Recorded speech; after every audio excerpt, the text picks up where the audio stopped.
So it's 8 o'clock Saturday night, and we're working on final assembly. Everything is done. I have all the parts I need for the plumbing, and we're gonna go for it. Hopefully we'll see this thing run tonight and hit some boost. Okay, so I just split this water line in half, and I have a couple of adapters that are 1/4 inch to 1/2 inch, because the outlets on the turbo, or I guess the inlet and the outlet, are both 1/2 inch. So I just have two 1/2 inch to 1/4 inch barb fittings, and then a length of 1/2 inch heater hose. That'll cool that. Should have grabbed some of that too. Oh well. Anyway, so and then I got some, for right now it'll work, but it won't last very long. It's 5/8 heater hose that I'm going to use for my oil return. You really don't want to use heater hose for your oil return because it'll absorb the oil and turn to junk pretty quick. But I wanted to get this thing back on the road today. Just get it out of the driveway so we can get my other car out of the garage.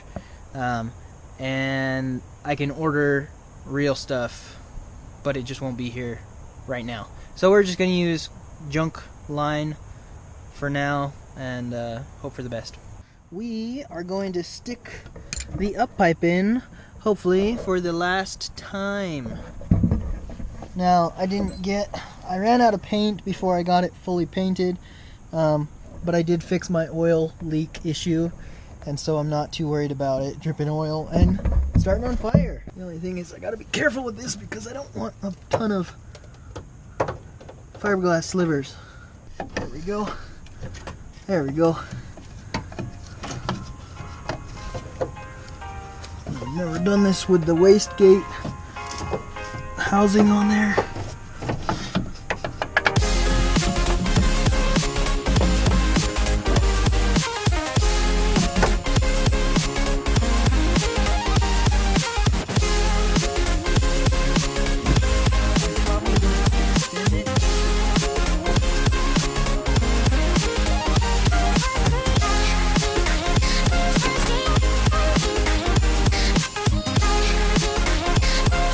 So I splurged on this double thick Grimspeed gasket. Hopefully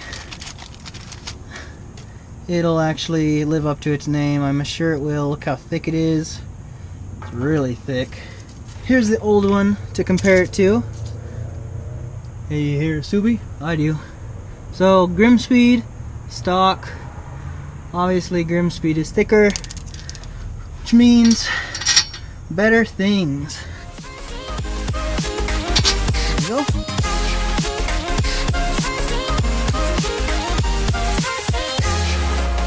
that on there. That way.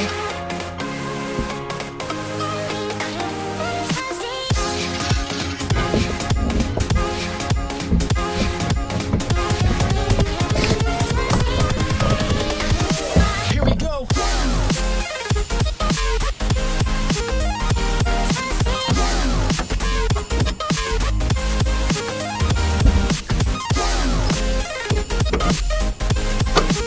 The one thing I did forget was all of these extra bolts and studs and nuts that connect the turbo to the downpipe to the up pipe. I don't have all of those.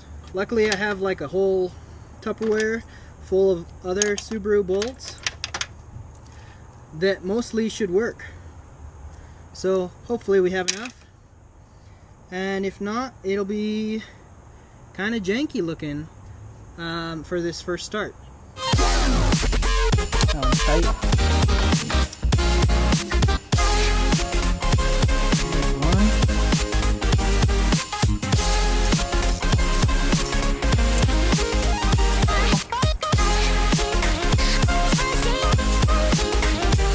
Okay, so I have the oil feed on, the oil return on with this monster hose clamp right now.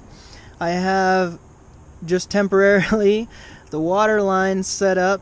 It's really hefty spring stopping my wastegate from opening right now. I don't really even expect it to run, but we're gonna try it. I need to get in and tighten this plug first. Once I do that, the first thing I'm gonna do, I couldn't remember which one it was, and so I just pulled both of them. One of these fuses is the fuel pump, and so I'm gonna turn it over just to cycle some oil through the system, get some oil down in the turbo because the turbo hasn't been ran in quite some time. So just trying to kind of get the kinks out before I actually start it and some strain gets put on it. So I need to plug that bung, and then we'll turn it over and we'll be starting on our way.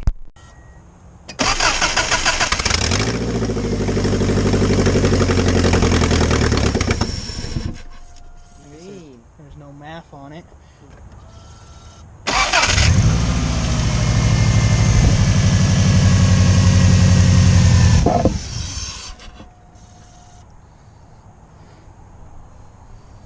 And this is what I was doing. I was checking for leaks, and I'm getting a drip coming out of here. I need to tighten that one up.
I don't know why it's running right now, because there's no sensors hooked up. And the check engine light's not even on. But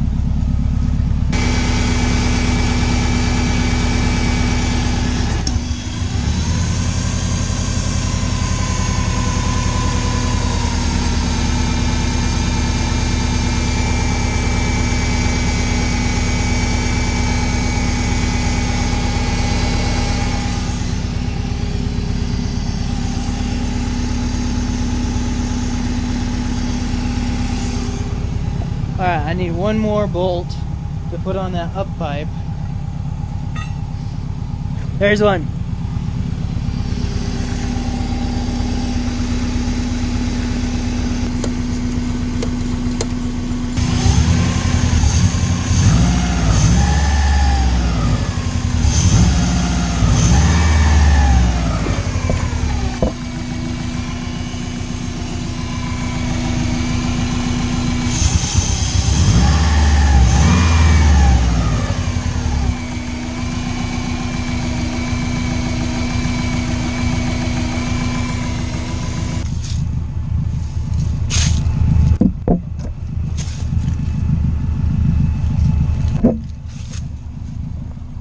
Now the check engine light is on.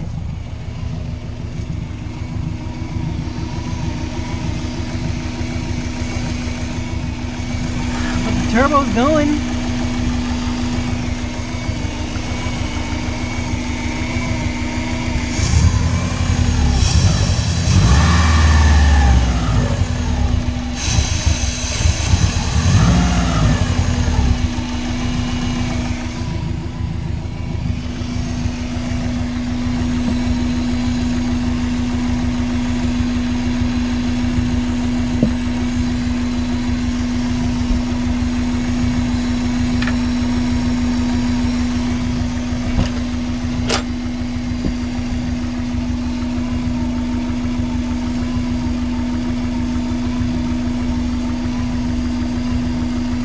I'm glad I did that heat wrap because obviously I haven't had any good runs in it or anything, but